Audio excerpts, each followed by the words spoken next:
Assalamualaikum warahmatullahi wabarakatuh. Perkenalkan, nama saya Dea Rahmadani, NIM 1900354. Di sini saya akan menjelaskan materi mengenai konsep dasar dari gaya belajar anak autisme. Ada beberapa ahli yang mengemukakan pendapat mengenai gaya belajar. Yang pertama, menurut Fleming, gaya belajar merupakan strategi oleh peserta didik dalam menerima materi yang diberikan guru untuk mencapai tujuan yang mereka buat. Yang kedua, yaitu Drummond, yaitu gaya belajar merupakan cara peserta didik untuk mampu dalam memperoleh informasi atau materi yang diberikan guru.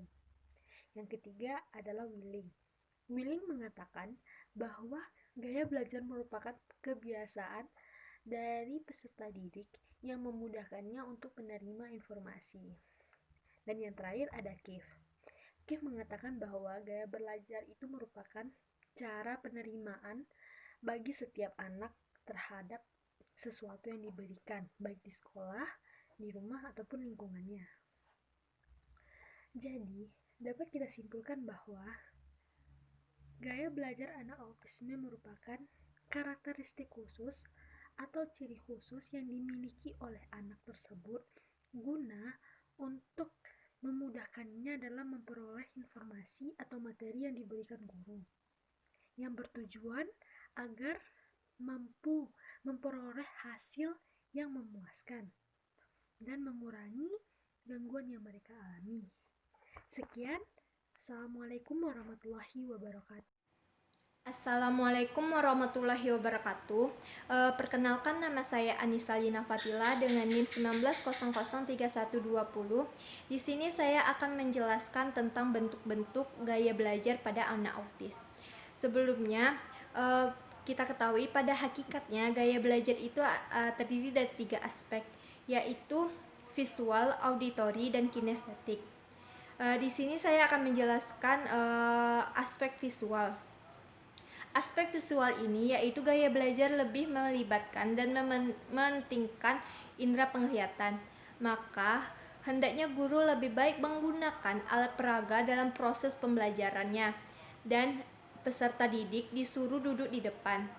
Adapun ciri-ciri dari gaya belajar visual ini, yang pertama, bicaranya agak cepat, mementingkan penampilan dalam berpakaian, tidak mudah terganggu oleh keributan, mengingat yang dilihat daripada yang didengar, lebih suka membaca daripada dibacakan, pembaca cepat dan tekun, seringkali mengetahui apa yang harus dikatakan tapi tidak pandai memilih kata-kata, lebih suka melakukan demonstrasi daripada pidato, lebih suka musik daripada seni, mempunyai masalah untuk mengingatkan instruksi verbal kecuali jika ditulis, dan seringkali minta bantuan orang lain untuk mengulanginya. Selanjutnya, gaya belajar auditori. Gaya belajar auditori ini lebih menggunakan indera pendengarnya untuk dijadikan media utama dalam suatu proses pembelajaran. Pada gaya belajar auditori ini, anak lebih suka menghafal dengan suara yang lantang dan keras. Adapun ciri-ciri dari gaya belajar auditori ini, yang pertama, saat bekerja suka bicara daripada diri sendiri. Penampilannya rapi, mudah terganggu oleh keributan, belajar dengan mendengarkan dan mengingat apa yang didiskusikan daripada yang dilihat. Selanjutnya, senang membaca dengan keras dan mendengarkan, menggerakkan bibir mereka dan mengucapkan tulisan di buku ketika membaca. Biasanya ia pembicara yang fasih, lebih pandai mengeja dengan keras daripada menuliskannya, lebih suka gurauan lisan daripada membaca komik, mempunyai masalah dengan pekerjaan-pekerjaan yang melibatkan visual, serta berbicara dalam irama yang berpola, dapat mengulangi kembali dan menirukan nada berirama dan warna suara. Pada aspek yang terakhir yaitu kinestetik akan dijelaskan oleh teman saya. Sekian penjelasan dari saya. Saya kembalikan kepada moderator. Terima kasih.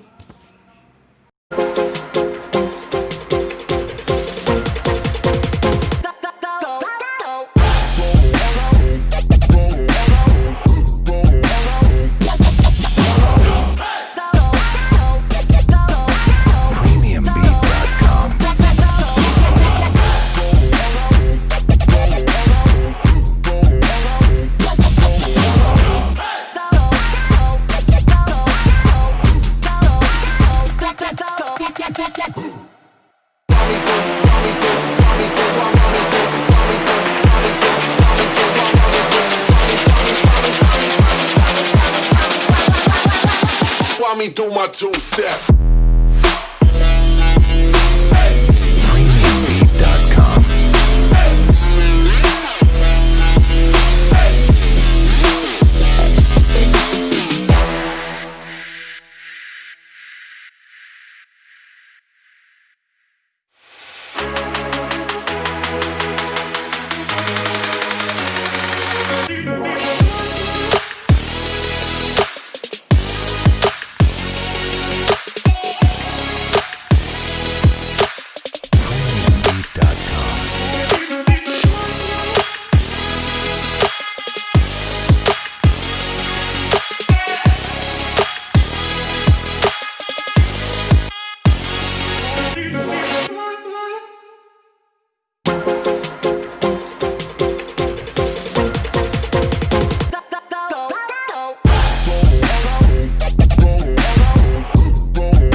While me do my two-step.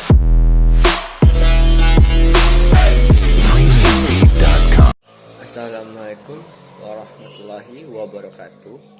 Baiklah, saya akan melanjutkan penjabaran dari materi saat ini. Saya akan melanjutinya. Yang selanjutnya yaitu menurut Linear, anak autis memiliki beberapa gaya dalam belajar sebagai berikut. Yang pertama, auditory. Gaya belajar auditory ini senang berbicara dan mendengarkan orang lain bicara. Anak autis dapat menangkap informasi melalui pendengarannya. Akan tetapi sangat jarang anak autis dengan gaya belajar ini. Biasanya gaya belajar ini digabungkan dengan gaya belajar lainnya. Nah, selanjutnya yaitu adalah visual. Menurut Linear, anak autis dengan gaya belajar visual ini senang dengan melihat-lihat buku, gambar, atau menonton televisi, dan pada umumnya lebih mudah menangkap informasi yang dilihatnya daripada informasi yang didengar.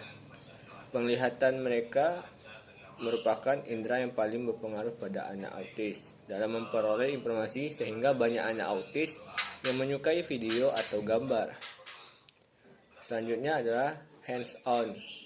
Menurut Linear, anak dengan gaya ini senang mencoba-coba dan biasanya mendapatkan informasi atau pengetahuan dari pengalamannya. Berdasarkan sifatnya yang langsung melakukan praktik dan melakukan langkah demi langkahnya, maka gaya belajar ini juga banyak dimiliki oleh anak autis. Hasil belajar akan lebih efektif bila proses belajar disesuaikan dengan gaya belajar pada anak autis. Dari beberapa gaya belajar di atas, gaya belajar yang paling banyak digunakan oleh anak dengan gangguan autis adalah gaya belajar visual. Gaya belajar visual ini bisa digabungkan dengan karakteristik dan kebutuhan dari anak autis. Sekian dari materi dari kelompok kami. Lebih dan kurangnya kami mohon maaf. Wassalamualaikum warahmatullahi wabarakatuh.